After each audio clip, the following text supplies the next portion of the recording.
Let's talk about this breaking news, this student loan breaking news that came today after decades, decades of the carrot on the stick being held out in front of you. Your government has actually acted on something. Let's not get confused because we're young. Let's not lose perspective. This has been a conversation for a long, long time. This didn't start with us and Bernie Sanders, okay? This has been something that the government's held above people's head for quite a while. Hey, we can help you with your debt situation. But finally, something actually did happen today. Something probably more insignificant than we think it is. I'll talk about my analysis of what happened and what I think will happen as a result. But first, we can talk about how this is impacting me personally. If you stumbled upon my opinion piece here, my response, you are going to get a perspective that I think is relatively unique on YouTube. My situation's probably more fresh than any other mouths speaking on YouTube. My subscribers saw this upload. I paid off my student loan debt, even though there was no interest accruing on it, even though there were rumors that this day was going to come. I paid off my student loan debt. Now, if I was hearing this, I would say, oh, this guy is salty. This guy's pissed that he paid his student loan off right before it was going to be paid off for him. Quite the opposite, actually. I think this will be great for my brand over the next 60 years as people get to know who I am.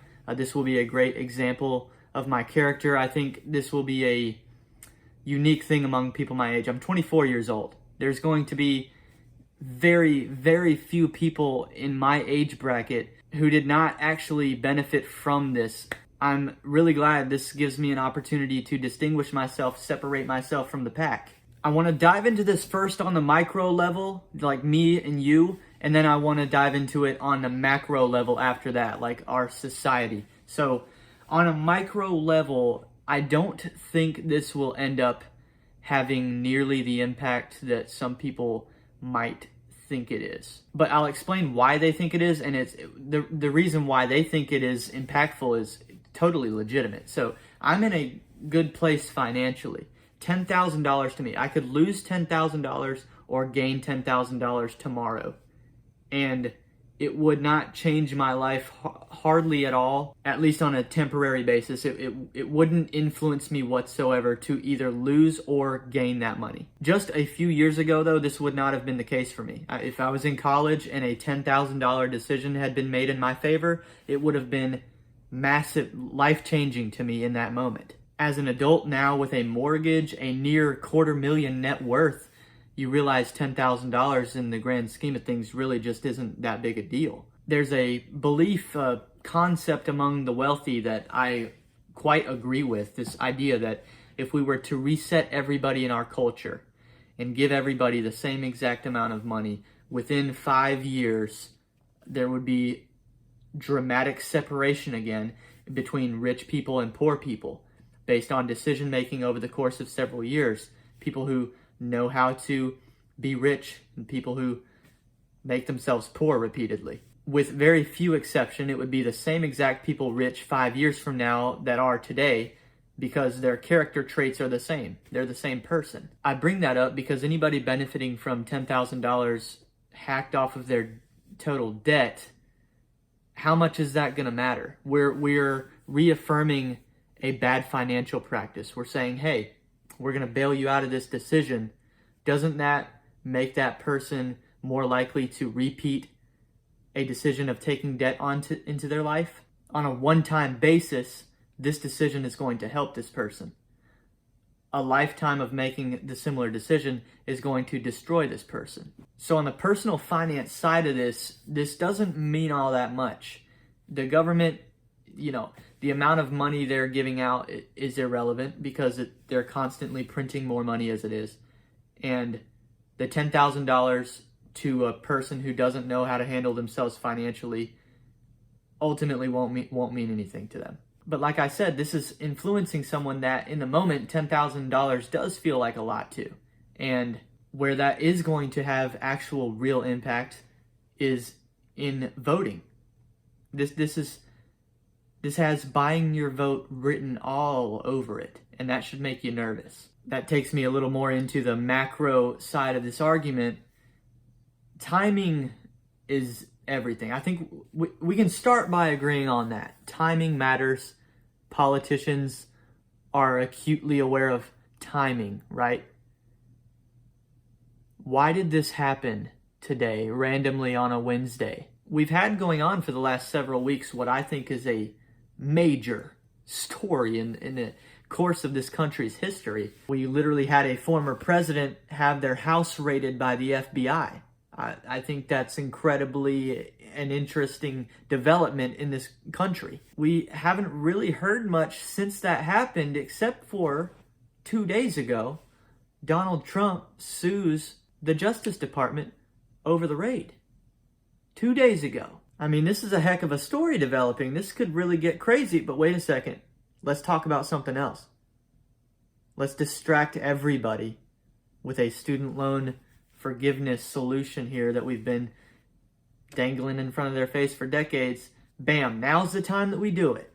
Does this seem a little bit suspicious to you? If timing matters, this drops 2 days after the Trump lawsuit. It feels to me an awful lot like, oh man, we got nothing having raided Trump's house.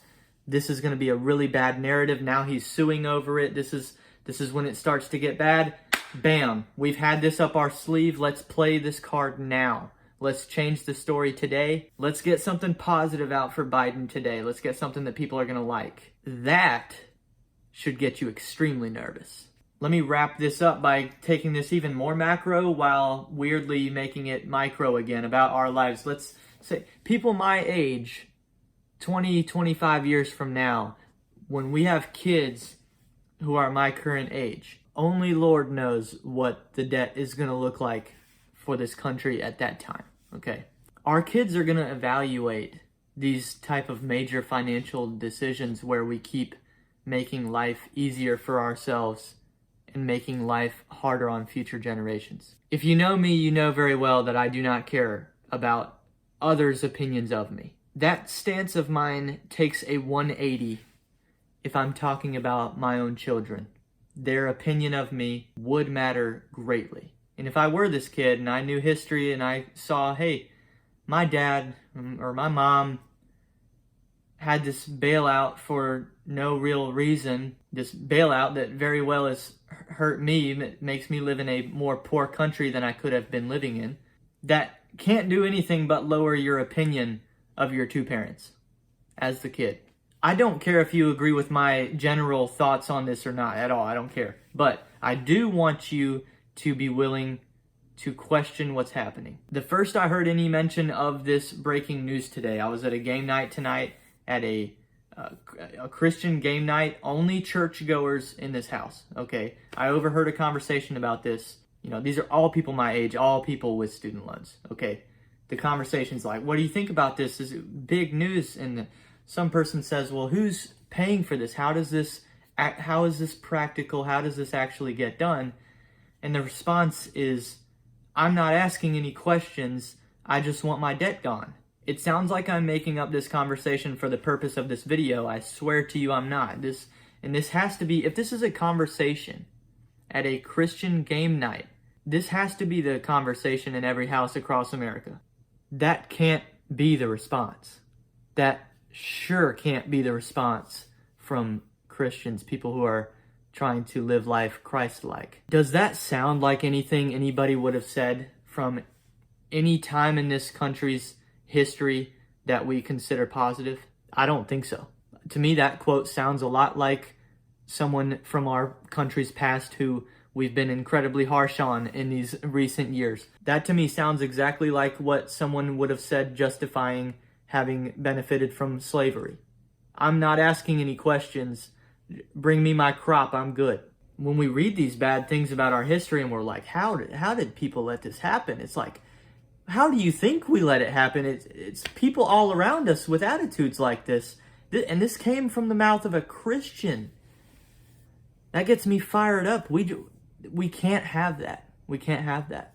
That is an unhealthy attitude to have. It is a loser attitude to have. And it is an anti-America, un-American attitude to have, just plain and simple. I'm going to leave you guys with this visual. This is what came to my mind when I thought about this. That if you ever watch Prison Break, this creepy guy here who looks like he might have a bad habit of sniffing children too. He walks around the prison, he identifies a weak person, and he tells them to hold his pocket. Let me ask you a question. If a politician tells you to hold their pocket, are you going to hold it? My dignity costs more than $10,000. $11,000 maybe. $10,000 nah. I'd love to hear your responses on this. I'll get back to every comment under this video. Let me know what you guys think about this in the comments below. I will see you next time on Welte.